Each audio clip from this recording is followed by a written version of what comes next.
मैत्रिणींनो, या व्हिडिओमध्ये तुम्हाला सांगण्यासाठी भरपूर टिप्स, भरपूर गोष्टी आणि भरपूर टेक्निक्स आहेत। ब्रेस्ट फीडिंगमुळे मुलांना न्यूमोनिया, डायरिया किंवा चाइल्ड ओबेसिटी या गोष्टी बिलकुल होत नाहीत। तसेच आईला देखील ब्रेस्ट कॅन्सरचा धोका पूर्णपणे टळू शकतो। ब्रेस्ट फीडिंगचे फायदे असे आहेत की अशी मुलं कमी आजारी पडतात, ते तुमच्याशी आय कॉन्टॅक्ट करू शकता, तुम्ही त्यांच्याशी आय कॉन्टॅक्ट करू शकता, तुम्हाला वासाने ते ओळखू शकता। ब्रेस्ट फीडिंगमुळे डिलिव्हरी प्रोसेसमधून तुम्ही लवकर रिकवर होतात। बेबीला तुमच्या दुधामार्फत वेगवेगळ्या चवी समजतात। सुरुवातीला बाळाला दूध देण्यासाठी त्रास होत असेल तर तुम्ही तुमच्या ब्रेस्टना मसाज करू शकता आणि ब्रेस्टच्या गाठी देखील मऊ करू शकता। हा व्हिडिओ अतिशय इम्पॉर्टंट आहे, त्यामुळे शेवटपर्यंत बघत राहा। व्हिडिओद्वारे चॅनलवर प्रथम आला असाल तर चॅनलला सबस्क्राईब करा आणि सोबतचे बेल आयकॉन दाबायला देखील विसरू नका। चला तर मग सुरू करूया आजच्या व्हिडिओला। मैत्रिणींनो, पहिल्यांदा हे समजून घेणं गरजेचं आहे की मिल्क प्रोडक्शन ही जी प्रक्रिया आहे ही एक ॲक्टिव्ह प्रोसेस आहे। ज्या वेळेला बाळ निपल्सना टच करतं त्यावेळेला ब्रेस्टना ब्रेस्ट मिल्क तयार करण्याची ऑर्डर दिली जाते आणि ही ऑर्डर दिल्यानंतर लगेचच बाळाच्या रिक्वायरमेंटप्रमाणे ब्रेस्टमध्ये मिल्क प्रोडक्शन तयार व्हायला लागतं। जसं बाळ लॅच करतं, सक करायला लागतं, तसं आपल्या मेंदूमधून दोन हॉर्मोन्सचं सिक्रेशन होतं, ते म्हणजे प्रोलॅक्टिन आणि ऑक्सिटोसिन। प्रोलॅक्टिनमुळे मिल्क प्रोडक्शन इझिली होऊ शकतं आणि ऑक्सिटोसिनमुळे तुमच्या ब्रेस्टमधून बाळाला मिल्क इजेक्शन होतं, म्हणजे बाळ मिल्क बाहेर काढू शकतं, सक करू शकतं, मिल्क बाहेर येतं। मैत्रिणींनो, ही गोष्ट खूप महत्त्वाची आहे की जशी तुम्हाला डिलिव्हरी होते तशी लगेचच म्हणजे एकाच तासात तुम्ही बाळाला छातीला लावून ब्रेस्ट फीडिंग करणं गरजेचं आहे, कारण ही प्रोसेस मग लगेच सुरू होते। परंतु जर तुमचं सीझर झालं तर जसं तुमचं ॲनेस्थेशिया उतरतो, भूल उतरते, तसं साधारण 4 ते 6 तासामध्ये तुम्ही बाळाला पहिलं ब्रेस्ट फीडिंग इनिशिएट करणं गरजेचं आहे, कारण त्याला ऑलरेडी एक नॅचरल देणगी आहे, ती तुम्ही इथे इनिशिएट करता, तो ऑटोमॅटिकली सक करायला लागतो आणि तुम्ही मेंदूला देखील मिल्क प्रोडक्शनचे सिग्नल देतात, ज्यामुळे तुमची मिल्क प्रोडक्शनची प्रक्रिया ॲक्टिव्हली सुरू होते। काही कारणास्तव जर तुम्हाला मिल्क आलं नाही, दूध आलं नाही आणि फॉर्म्युला मिल्क द्यावं लागलं तरीसुद्धा तुम्हाला ही जी प्रोसेस आहे बाळाला जवळ घ्यायची, लॅचिंगची सवय लावायची, ही तुम्हाला कंटिन्यू ठेवायची आहे। मैत्रिणींनो, सुरुवातीला जे चिकट घट्ट दूध येतं त्याला कोलोस्ट्रम असं म्हणतात। यालाच गोल्डन मिल्क किंवा अमृत देखील म्हटलं जातं, कारण हे इतकं एनर्जी डेन्स असतं की हे कमी प्रमाणात जरी बाळाला मिळालं तरी देखील त्याची भूक क्षमते, त्याला ते पुरेसं असतं। त्यामुळे हे पहिलं पिवळसर चिकट घट्ट दूध त्याला पाजणं हे त्याच्या इम्युनिटीसाठी आणि ग्रोथसाठी खूप इम्पॉर्टंट आहे। मैत्रिणींनो, ब्रेस्ट फीडिंग प्रोसेस ही बऱ्याचदा तुम्हाला हॉस्पिटलमध्ये शिकवली जाते। ही एक ॲक्टिव्ह प्रोसेस आहे, बाळाला देखील त्याला ती शिकावी लागते आणि तुम्हाला देखील। मग याच्यामध्ये कुठल्या योग्य पद्धतीत त्याला धरायचं आहे, हात कसा धरायचा आहे, या सगळ्या पद्धती तुम्हाला शिकाव्या लागतात आणि योग्य पोझिशनमध्ये तुम्ही त्याला घेतलं तरच ते व्यवस्थित लॅच करू शकतो आणि त्याला दुधाचा सप्लाय छान मिळू शकतो। तसेच मैत्रिणींनो, तुम्हाला जर प्रमाणापेक्षा जास्त दूध असेल, बाळाची भूक पूर्ण शमूनही दूध तुम्हाला उरत असेल छातीमध्ये, तर अशा वेळेला तुम्हाला हे ब्रेस्ट मिल्क जे आहे हे पंपनी काढायचं आहे, म्हणजे ब्रेस्ट एन्गॉर्जमेंट होणार नाही, तिथे गाठी होणार नाही आणि तुम्हाला त्याचा त्रास होणार नाही। तसेच मिल्क प्रोडक्शनची जी प्रक्रिया आहे ती देखील थांबणार नाही आणि ॲक्टिव्हली मिल्क प्रोड्यूस व्हायला लागेल।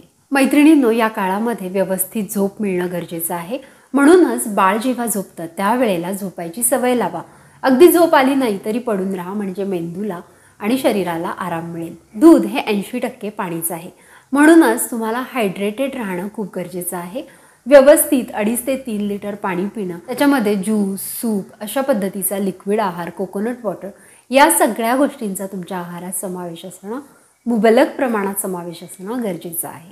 तसेच हे लक्षात घ्या, बॉटल फीड अजिबात करायचं नाही, कारण बॉटल फीडमुळे काय होतं, बॉटल ही अशा पद्धतीने धरली जाते आणि ग्रॅव्हिटीमुळे दूध अगदी सहज त्या बॉटलच्या बुचनामधून त्याला मिळायला लागतं, त्यामुळे त्याला ओढायला, चोखायला, सक करायला जी शक्ती द्यावी लागते ती द्यावी लागत नाही आणि मग तो चोखण्याची प्रक्रिया विसरून जातो। त्यामुळे त्याला बॉटल फीड बिलकुल करायचं नाही।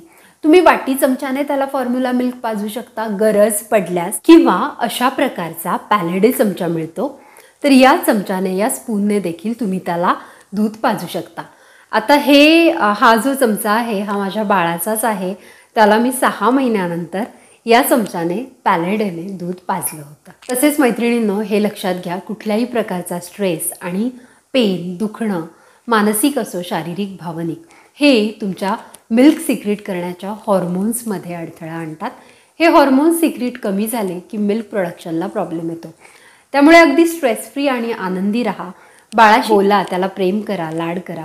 अशा पद्धतीने मिल्क सिक्रीशन वाढणार आहे. आणि मैत्रिणींनो, तुम्हाला असं वाटत असेल की सगळं करून देखील तुम्हाला मिल्क प्रोडक्शन होत नाही आहे, सप्लाय नीट होत नाही आहे, तर अशा वेळेला लॅक्टेशन कन्सल्टंटचा जरूर तुम्ही सल्ला घ्या.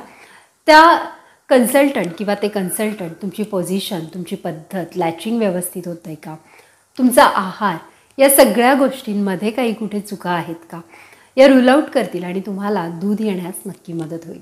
कडधान्य जड आहार घेणं खरंच टाळलं पाहिजे आणि बाकीचा संतुलित समतोल आहार तुम्ही डॉक्टरांच्या म्हणण्यानुसार घेऊ शकता.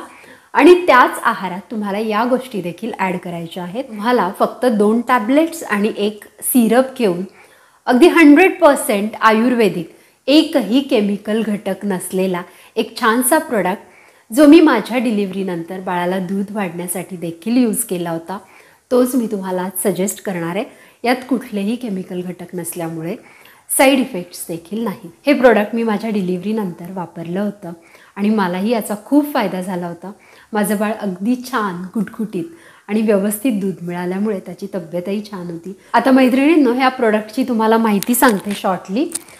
हे प्रोडक्ट आहे मॅमिकॉन सिरप. तुम्ही बघू शकाल, मॅमिकॉन सिरप 100% आयुर्वेदिक आहे आणि याच्यामध्ये कुठलाही केमिकल प्रोडक्ट नाही. हा प्रोडक्ट आपला मेड इन इंडिया आहे. प्रोडक्टची जी एक्सपायरी डेट आहे ना, ती देखील 3 वर्षांची आहे. सकाळी आणि संध्याकाळी या मॅमिकॉन कॅप्सूल्स देखील तुम्ही 2-2 घेऊ शकता. हे प्रोडक्ट आहे उज्ज्वला आयुर्वेदाश्रमचं. हे प्रोडक्ट तुम्ही ॲमेझॉनवरून किंवा वेबसाईटवरून तुम्ही ऑर्डर करू शकता. अशा पद्धतीचे हे खूप सुंदर प्रोडक्ट आहे. आयुर्वेदिक प्रोडक्ट आहे आणि ट्राईड अँड टेस्टेड आहे. नक्कीच तुमचं ब्रेस्ट मिल्क वाढणार आहे.